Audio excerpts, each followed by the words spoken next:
So if you're listening to these recordings and I'm already dead, or you've already scraped me, and you're like, oh my God, oh my God, oh my God, I just buried Zach, and I thought, and everybody's saying different stuff, and now I listen to this and I know exactly, oh my God.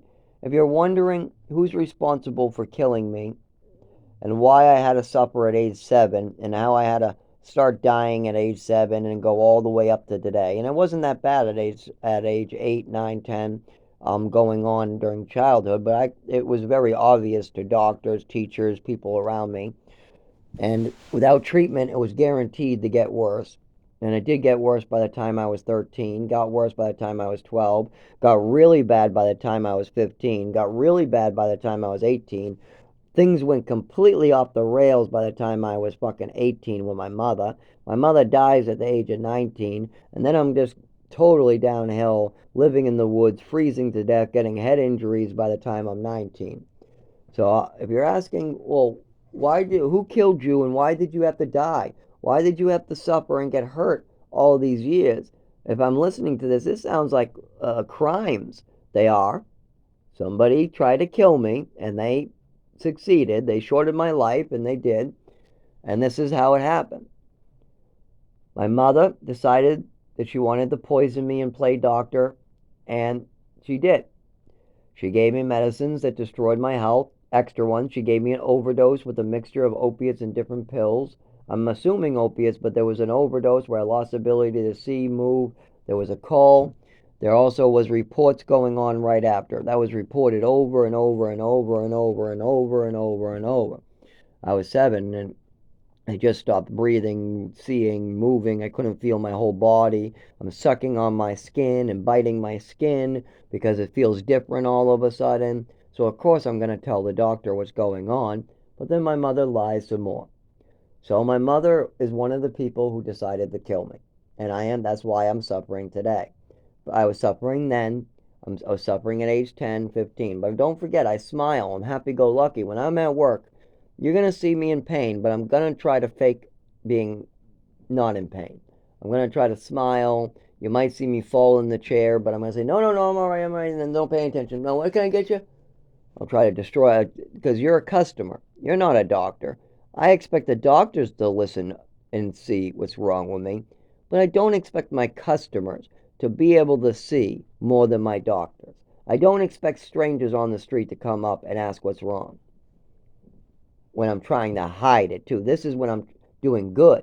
This is while I'm smiling or when I look good.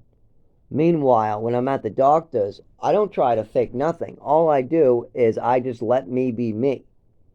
But when I'm at work or when I'm in public, I try to fake a smile so people don't see how much pain I'm in. And it's the same thing I did as a teenager. Sometimes when I'm shaking outside and I'm in pain, I seem bitchy because I'm in extreme pain. So I try to fake a smile and be nice.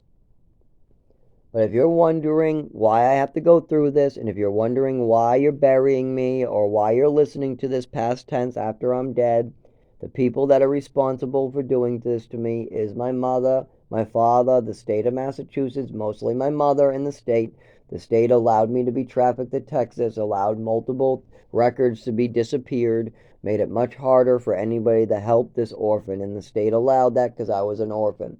Number two is after we came back, my mother continued this behavior. My father allowed it after people were speaking up. After that, the doctors and the state also allowed this after many, many reports came forward that there might be dangerous situations hurting a child. After that, nobody listened to the family that was coming forward. Once when you go to about 18, 19, it changes over to some blame on me. At 19 years old, 18, I started experimenting with alcohol. Some of those symptoms look like neurological conditions when you drink every day. By the time I was 21, yeah, I would say a little bit of fault of mine for drinking and drugging, but that didn't stay. It only stayed from about 19, 20 to about 23, 24. And that was only drinking alcohol, and if you went through what I did, you'd be lucky if you weren't a serial killer. Instead, I was a drug addict and a monk who wants to help others. I've decided the way that I deal with this mentally is by knowing that it's not right It should never happen to anybody, especially me. And then I got to make sure it doesn't happen to other people because I know it's real. If nobody else is going to do anything about it, then I need to, because we cannot allow children to go through what I went through. Never. Never, never, never should anybody have an overdose and not get help. Never, never, never should a child be forced to drink a whole bottle of Epicac and get sick. Never, never, never should a child be sick on Halloween every year because his mother's playing games and mentally ill. Never, never, never, never should a mother give a whole bottle of schnapps to a kid because it looks like pineapple juice or something. Never, never, never should a kid lose his eye because a mother throws a shoe at his head and the heel goes through his eye. Now, luckily, it only hit me in the forehead, but it was 1 centimeter from my eye, and I would have lost an eye. Never, never, never should a mother be messing around with medication and making up stories with a doctor so his son can't get medical care. Never, never, never should a adopted or mother in charge of an orphan be allowed to mess around, lie, or do any of these things. Never, never, never should a father turn his way when his wife is acting crazy and unstable, hurting a child. Never, never, never should a state official hear things about unregistered guns, beatings, slappings, mother drinking in the basement, alcohol going missing, and then blaming on the son, then admitting it to it. Then also these reports at age 7 that should never go unheard, but it did. Never, never, never should any kid have his body affected and have to wonder why his skin is different at age 8 than when it was at age 5. Why all of a sudden he went to sleep one day and woke up with his whole body different. His mother gave him some pills. He lost his vision. He couldn't feel his skin. He couldn't walk. He went to crawl on his hands and knees across the carpet. He got to the other side on a pile of newspapers, passed out because he's ODing. His mother's on the phone and says, "Oh, those doctors don't know what they're fucking talking about." Hangs up and leaves him to die on the pile of newspapers. That should never, never happen. And that kid should never, never have to wake up. Now, I'm lucky I woke up. I'm lucky I didn't die that night, even though a piece of me did. I know that now because I mean, I sucked on my skin for fucking 20 something years. No, I didn't really suck on my skin for 20 years, but at childhood, at age 7, I was sucking and biting my skin to see if I could figure out what was wrong. I'm still trying to figure out what was wrong, and the doctors have given no help. And no child, no adult should ever have to go this long without medical help. This is ridiculous. So it's up to me to make sure that no other person has to go without medical help and have to go through what I went through. Because I will never get the help I need, and I have to die at a short, young age because of it.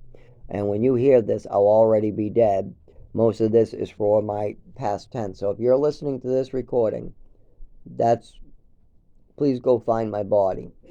Or if you've already found me alive, try to help me before something happens. If we run enough testing, it will come up. There's no doubt in anybody's mind after this long. It's just that people don't want to spend the time. 1 hour and 0 testing won't get you anywhere. And any doctor knows that. If you run one test a year, one CT scan a year, and you don't listen to the patient, you only spend 1 hour and release him, of course you're not going to know shit. Everybody knows that. Of course, that's not hypochondria. What that is bad doctors.